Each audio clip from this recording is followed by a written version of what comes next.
guys, Christina here. Welcome back to my channel.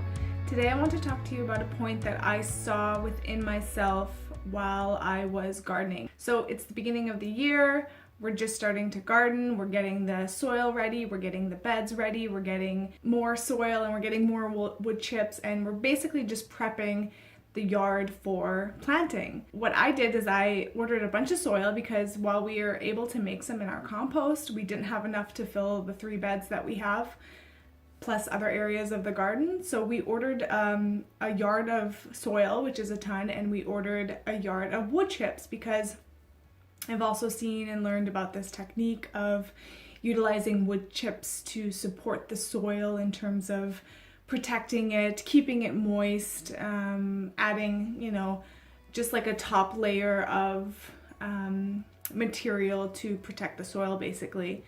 And so I got a yard of soil and I got a yard of wood chips. I then decided to,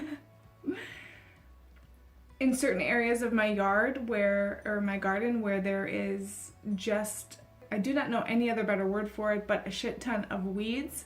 My garden has so many weeds. And so when I got the wood chips, we got so many that more than what we would need for the plants, that I decided that instead of pulling the weeds from the garden spaces, I would put the wood chips on top of it. So I put it around the garden beds, and I put it around some of these tires that we have, and I put it around some plants too, but most of it went around the beds where all these weeds were coming up. And so I did this, and then a few days later, I think I was adding more. I was doing it to another bed. It took me a few days to do this. And what I realized was that I was essentially putting this layer of wood chips on top of the weeds in which I didn't want to deal with, because the other route to take with the weeds is to pull them out, to get in the soil and dig out the weeds one by one, root by root, taking out these, pests, if you will, that are in the garden, so that you can create the space for what you're deliberately wanting to plant and grow there. Instead of doing this, I decided to put nice smelling, pretty, clean, crisp wood chips, cedar wood chips on top. I could pretty quickly see what I was doing within that, meaning who I was as the decision to put the wood chips down was a starting point of laziness and resistance and avoidance, and basically not wanting to put in that effort, not wanting to put in that extra work, not wanting to take the time to get down on my knees and to pull the weeds out of the garden. I wanted a quick fix. I wanted a quick solution. I wanted to just put the wood chips down and be done with it. So essentially though, what I was doing is I was suppressing the weeds. I wasn't actually dealing with the weeds. So what I'm trying to say is that this was a really cool metaphor for myself in terms of how I deal with my own mind. Because have a look. You have a mind and you have thoughts that pop up in your mind. So see your mind as like the soil in a garden. And you have thoughts that kind of burst through the soil of your garden, and you have these little thoughts that come up just like plants. Are the plants that are coming up in the soil of your mind beneficial to you? Do they serve a function? Do they serve a purpose that is supportive to you, that is supportive to other people? Or are the thoughts as the plants coming up in your mind destructive? Are they just taking up space? They don't actually serve a purpose. They're actually harming the things around it. They're actually overtaking and overpowering and competing and trying to suppress other things in the garden. So the weed metaphor is these thoughts that are coming up in my mind, the soil of my garden. Are those supportive for me? Are they best for all? Is it something that's going to nourish me as life? Or is it going to only keep me stuck in certain self-definitions that are of limitation and separation to other people, that are in conflict, that are in blame, that are in victimization? It's identifying these plants that are coming up in the soil of my mind and seeing, do these serve me as what's best for all? What's best for me? Do they serve me? And if not, then I need to pull them out. But I can't just take the top part out that I see that's out, bursting through the soil. I have to dig into the soil and see where the root is.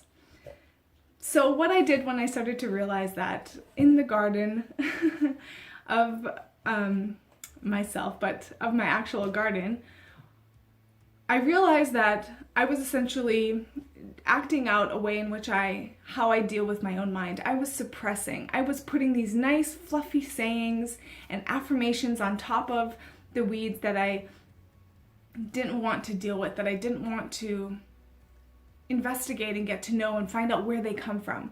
I didn't want to see the root. What I wanted to do was just put a nice layer on top of it, affirmations, and positive thinking and hopeful optimism that is going to just, get me through without really seeing what am I suppressing. Because this is what happens. After I put the layer down of the wood chips in the garden, give it a few weeks and the weeds started coming back up. I couldn't hide what I was trying to suppress.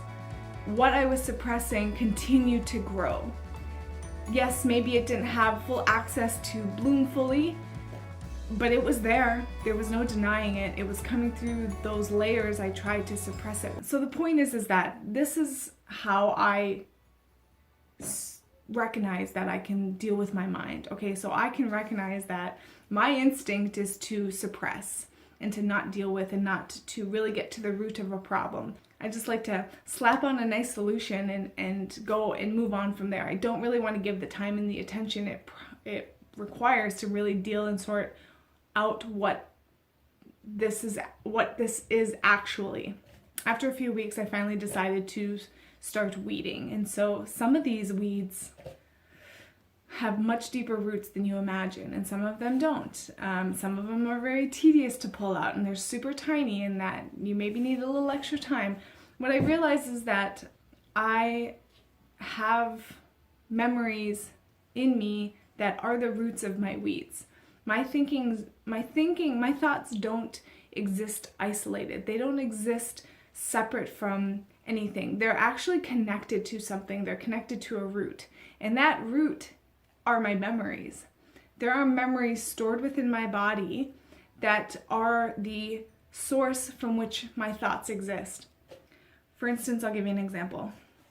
I've been having a strong reaction to a certain individual in this world, and every time I come across this person, I have a reaction within me. I have this negative energetic experience towards this person. You can call it conflict. What I've already identified within myself is that experience is coming from a memory. It's connected to, so this person that I'm having this conflict with reminds me of another person. That other person I have memories of since I was a child. Those memories contain within it the root of why I'm reacting now. So the person that I'm having conflict with these days is not the source of my experience. It's actually connected to another relationship that I have with someone from my past. And within that relationship, there exists all these memories from years ago. That is the root of my problem. That is the root of my experience. And that is what I want to pull out. That is what I want to make sure that I remove from the soil of me so that I can clear the space so that I can plant seeds of life. I feel like it took a really hard time for me to get to that. And, again, maybe another metaphor for how I walk my process. But the point is the garden assisted me in seeing that I have a tendency to want to suppress and to cover over and to make nice and make pretty what's really here. But I can't deny that what's really here is going to come through. It's going to be made visible. It's not actually hidden. It's going to come out in different ways. And so it's up to me and my responsibility. And what I can see is that the easier route is actually to put in the time and the effort and the energy and the physical application of removing the roots. My garden is so infested with weeds and I think it's so specific for me because I have one of those minds that has always been very, very busy and always been a point of easily overwhelming me. And so it's a great physical manifestation of myself and how I can change who I am in relation to myself, how I can change who I am in relation to my mind. I don't have to be overwhelmed because what I can do is every day go out and take a little bit of the weeds. I don't have to do it all in one day. The power of accumulation is a real thing. 1 + 1 + 1 + 1. I've seen it. It is how I've gotten myself to stability. Every day, applying a little bit every single day consistently is what has created stability for me. So it's the same point with the weeds. I go out every day now and I take just a little bit. I don't have to do it all in one day. I don't have to do it all in 1 week. But every day I can go out and take a little bit. And slowly but surely, they're being removed. It's clearing up. The space is becoming less weedy. There's more space for what is going to actually give me sustenance to be planted and to grow. So that's a point that I just wanted to share. Felt really hard to get that out, but I think ultimately the point is our life is a mirror, and who we are in our life, in our physical reality, how we interact with people in the environment, it shows us so very clearly, if we just are willing to look, how we deal with our own selves. You know, we're essentially just dealing with ourselves. We're interacting with ourselves. You know, you're me in another life. And so who I am in relation to you is who I am in relation to myself ultimately. How I treat my environment is how I treat my inner environment. Yeah, so there's a lot to learn here. And I'm grateful for the garden for assisting and supporting me to see this point of self-honesty that I like to take the easy route. I like to find the quick fix. I don't want to put in the real effort that it takes to get out the root, but I tell you, that's the right way. That is the way to go, because that actually gets the source of the problem.